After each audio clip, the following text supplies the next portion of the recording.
There is a particular photograph of the Prince and Princess of Wales that circulates online from time to time. It is not from a glamorous red carpet event or a state banquet. It was taken on a tarmac at RAF Northolt, and the moment it captures lasted less than a second. In the image, the princess is stepping down from a small aircraft, her focus on the stairs. Her husband, the prince, stands just behind her. His face is obscured, but his hand is visible, held out just inches from her elbow. He is not touching her. He is simply there, a silent assurance of stability should she need it. This single, almost invisible gesture is perhaps the most accurate portrait of their life together. It is a story not of grand fairy tale pronouncements, but of a quiet, consistent thoughtfulness that has played out over more than 2 decades. It is a narrative of 2 people who grew up together, fell apart, and found their way back, ultimately building a family and a future on a foundation of deep, unspoken understanding. The world often looks for love in the dramatic moments, the passionate kiss, the grand declaration. But for William and Catherine, the deepest expressions of their bond are found in the periphery. It is in the way he guides her through a crowded room with a light touch on the back, a signal that says, "I'm here, I've got you." It is in the way she will instinctively brush a piece of lint from his suit jacket before a meeting, an act of care so automatic it is as natural as breathing. Their public lives are spent under the most intense scrutiny, where every glance is analyzed and every interaction is dissected for hidden meaning. Yet, within this pressure cooker, they have developed a private language, a system of support so subtle it is almost invisible to the naked eye. It is in the slight lean of his head towards hers as they listen to a speech, a physical alignment that suggests their minds are aligned too. It is in the way she will catch his eye during a long, formal parade, a shared look that acknowledges the absurdity and the duty of it all, a private joke in a public forum.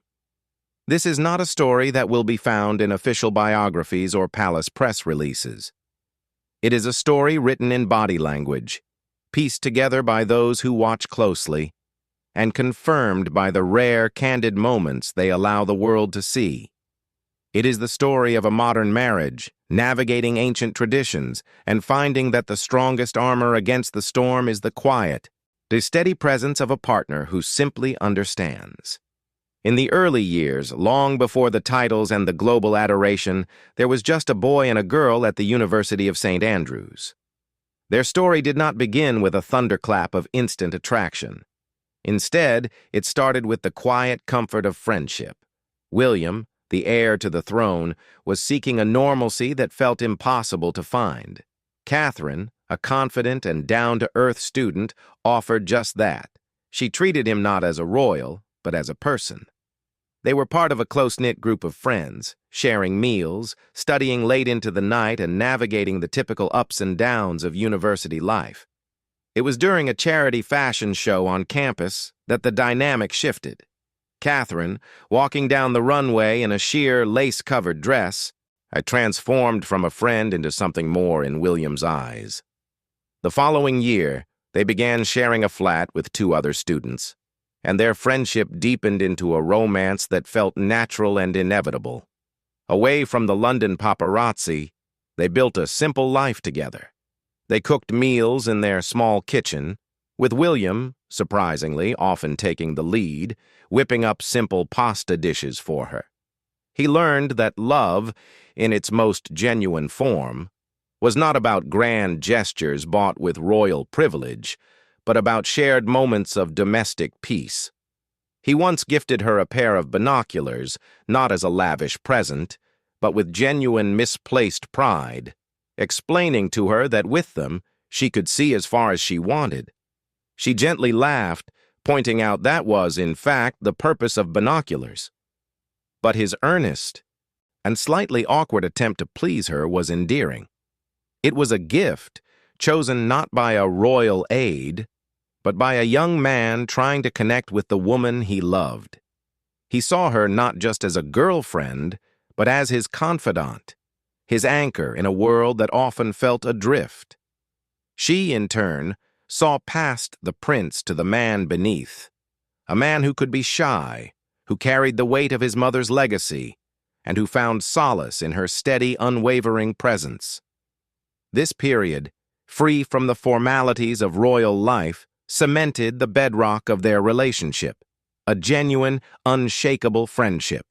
They learned to laugh together, to be silly together, to just be together, laying a foundation that would later prove strong enough to withstand the most formidable of storms. But a foundation, no matter how strong, must be tested. For William and Catherine, that test came in 2007. The pressure of the public eye, William's burgeoning military career, and his own uncertainty about the future created a fissure in their relationship. He was not ready for marriage, and the weight of expectation was crushing. In a 30-minute phone call that would become a defining moment in their story, he ended things. For Catherine, it was a devastating blow, made all the more painful by the impersonal nature of the call. This period of separation, however, became an unexpected crucible for both of them. Catherine, wounded but resilient, did not retreat from the world. She refused to be defined by the breakup or to be seen as the jilted girl waiting by the phone. With a quiet dignity that would later become her hallmark, she got on with her life. She was photographed out with friends, attending events, and smiling. She threw herself into her work and her social life, presenting a picture of calm composure to a world hungry for her despair. It was not an act of defiance aimed at William, but an act of self-preservation. She was proving to herself that she was whole on her own. She took part in a charity rowing race across the English Channel, pushing herself physically and mentally. This was not the behavior of someone waiting for a prince to rescue her. It was the behavior of someone rescuing herself. William, meanwhile, threw himself into his military duties and the nightlife of London. But the freedom he thought he wanted felt strangely hollow. The clubs and the attention lacked the one thing that had given his life balance, her. He found himself comparing every conversation to the easy, honest talks they used to have, and the fun felt empty without her there to share a knowing look. It was in her absence that he fully realized what she truly meant to him. She was not just a girlfriend, she was his person. The separation, which he had initiated, taught him a lesson he could not have learned any other way, that the life he wanted was the one he had with her. A few months later, at a costume party, they found their way back to each other. The reconciliation was not a return to the past, but the beginning of something new. They had both grown, both learned that they were individuals capable of standing alone, and that made their choice to stand together infinitely stronger. From that point on, a new synchronicity defined them. They were no longer just a couple in love, they were a team. This became palpably clear on their wedding day in 2011. Watched by billions, the ceremony was a spectacle of tradition and grandeur. Yet, amidst the ancient hymns and the glittering crowds, the most memorable moments were the quiet ones. As they stood together at the altar, a brief whisper passed between them. The world could not hear the words, but the effect was clear, a shared smile, a calming of nerves. They had created their own private bubble in the middle of a global event. In the years that followed, their partnership deepened with the arrival of their 3 children, George, Charlotte, and Louis. They were determined to give their children a different kind of childhood, one filled with the warmth and normalcy they had both craved. William, who had lost his mother at such a young age, was fiercely protective of his own family's privacy. Catherine, coming from a close-knit family, became the architect of this new, more informal royal life. They made the decision to move to Anmer Hall in Norfolk, a haven away from the constant bustle of London. There, they could be just a family. Photos released by the palace showed them building dens, chasing each other through fields, and cooking together. It was a deliberate choice to show the world that their family was, at its core, an ordinary one, bound by the same love and laughter as any other. This partnership extended to their royal work. They became each other's greatest supporters. At public engagements, a subtle glance from Catherine could guide William through a tricky social situation. A gentle touch on the arm from him would give her the confidence to continue. They developed a system of nonverbal communication that was the envy of any body language expert. When Catherine gave a speech on mental health, a topic about which she was deeply passionate but also privately nervous, William's support was not in a public embrace, but in a small, almost imperceptible gesture. As she finished and walked back to her seat, he quietly, without looking at her or making a fuss, pulled her chair out for her. It was not a chivalrous act to draw attention to himself. It was a silent signal.